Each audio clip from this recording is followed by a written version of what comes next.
Alrighty, I teased out that I was going to share some handmade items, specifically my latest sweater creation, and I teased that out maybe 2 weeks ago, and my friend Dana, shout out, hi Dana, was like, did I miss the sweater post?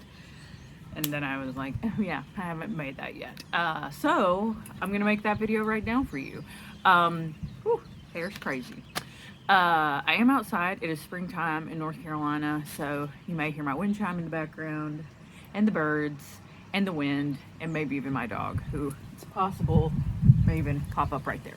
So, without any further ado, I guess I want to talk real quick about sweaters and about knitting in general. I am not good at following patterns, and I felt like that made me, I don't know, not a good knitter, or that I was lacking somehow. But I figured out about 10 years ago that I can understand patterns, but very specific ones. And I think that may be kind of an across the board thing. Like, you know, we have favorite authors that we love their books.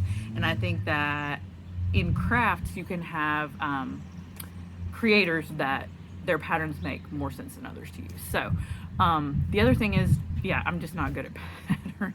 So there's a book that's called Pints and Pearls, and that is the original pattern that I ever was able to knit a sweater out of. And I can show you a couple of the sweaters in another video if you're interested, of the sweaters that I've made with that pattern.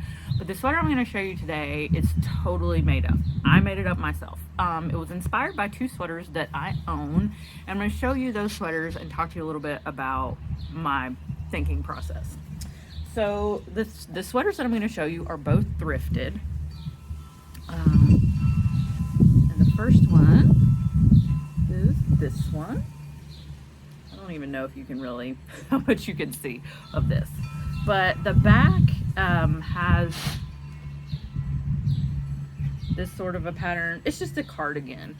But what I did when I started making the sweater, I actually laid this sweater down and sort of patterned. Like, I love this sweater so much, and I wanted the sweater I was making to have a similar vibe. I'm gonna pause for a second and take the wind chime down. See. Okay, wind chime is down. Then I just attempted to turn the camera around, and I'm trying to do these in one take so I don't have to edit them so much, because that's when I get hung up and I don't post stuff. So we're going for one take here. So at the end of this, I may flip the camera around and try to show you some video footage of the sweaters again. But anyway, wind chime is down. So that first sweater, I was patterning. I wanted to pattern the simplicity of the lines, if that makes any sense. Now the second sweater I'm going to show you is, I think the first sweater was machine made, but this sweater is handmade. And I just liked some of the details in this sweater, and I liked that part of the sweater looked like it was really uncomplicated to make, and then part of it was required a little more thought. So I really liked this very slightly holy pattern. And I also just kind of liked this petally pattern that was at the top. So I suppose without further ado, I should don the sweater. Here's a little teaser for you. And again, I'll talk about some of the colors and the stitches and why I made it the way I made it, and see if you would like me to try to attempt to make a pattern. So here is the sweater. Here's the sleeve. So I'm just going to kind of like show you some of the elements and then talk about them. All right.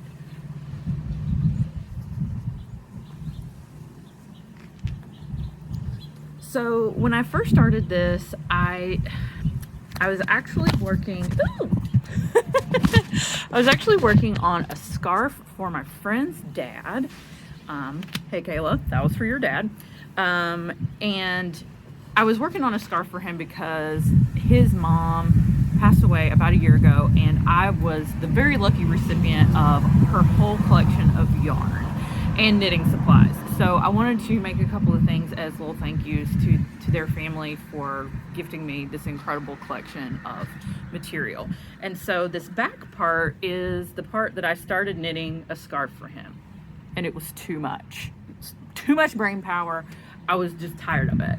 But I had already knitted this much of it, and I didn't want to just frog it, aka unravel it. So it just laid in a pile.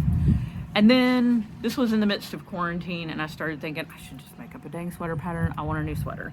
And so this part on the back, where it is sort of the pink color, that is the part where I basically laid down the scarf piece in the middle of that black sweater. I laid the black sweater down, and then I put this little scarf scrap in the middle of it.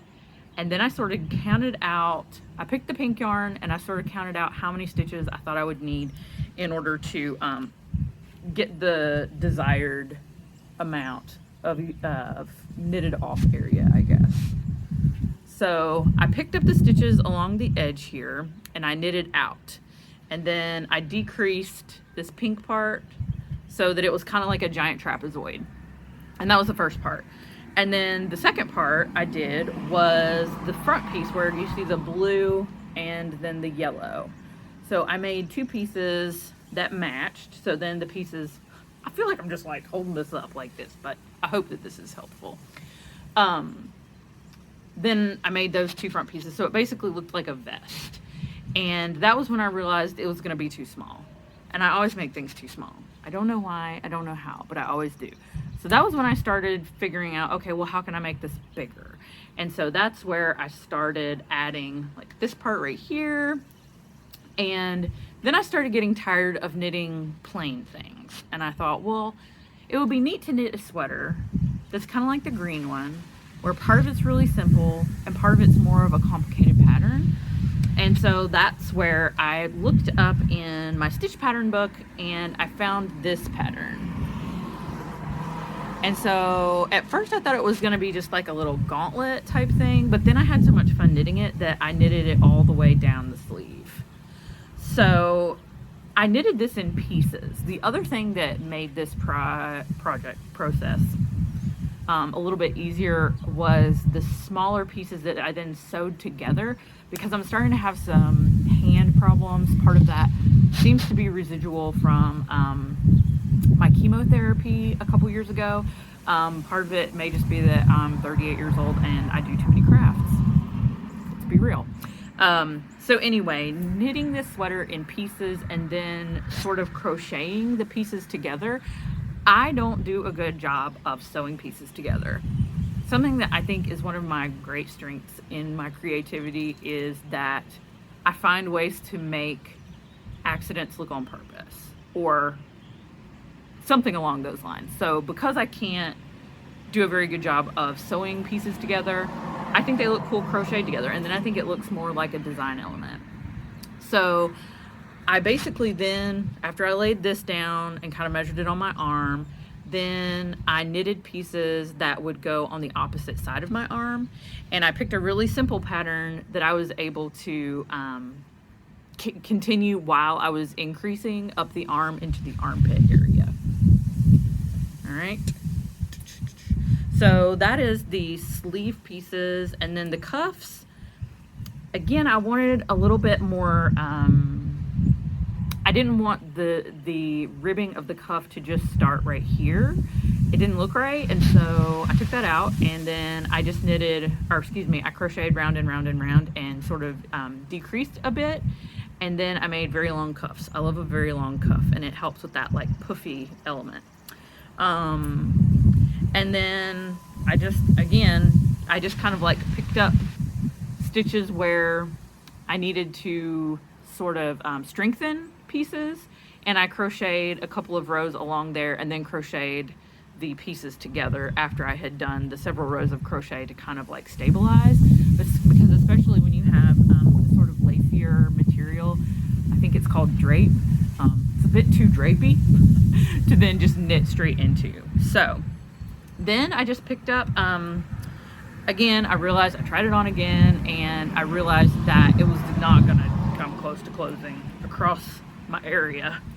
And so that's when I did some more, I crocheted back and forth a bunch of rows before I attached the ribbed knitted part to the front. So this doesn't have buttons. I may not put buttons on it. I don't know that I really need it, and I kind of like how it looks, and I kind of like how it has the split in the back, so it sort of lays nicely. And then I also, on this side, I realized I was gonna run out of this thread, which I really think is cool. It's got a lot of cool texture. Because I realized that, I thought, well, the heck with it. I'll just make the other side not match anything at all. So with all of these yarns that I picked for this project, I just picked bright ones that I felt like sort of went together a little bit. I had this yellow yarn and this blue yarn left over from a hat that Donna from Black Mountain Yarn Shop made for me, and she not only did she make me the hat, but she sent me the extra yarn that went with like the rest of this game. So I really liked those colors, so I used those in this sweater also. And then there's another little bit of very special yarn. So the rest of the yarn besides that, and the one I'm about to tell you about, was all yarn that came from my friend Kayla's grandmother. This yarn right here is some of my very coveted pokeberry, dyed with pokeberries yarn. The color is super beautiful. The thing with pokeberry though is even if you do like all the magical tricks, it will probably eventually fade out, especially the more that it is exposed to daylight. So you have to be careful with that. But I didn't have a lot of it, so I made some accents. I thought I had enough to do both cuffs, but I didn't. So then I picked this, which is like a sparkly kind of reddish color. So yeah, there you go. Here's the sweater. I will post flat lays on Instagram so you can see them there, so that I don't have to take time fighting the editing software to put them in here. You'll just have to go to Instagram and look at the flat lays of that. So anyhow, I hope that you liked this sweater reveal. I hope you like the sweater. If you are interested in any more information about it, or if you are interested in me kind of trying to write a pattern. I've never written a pattern, but I guess I could try.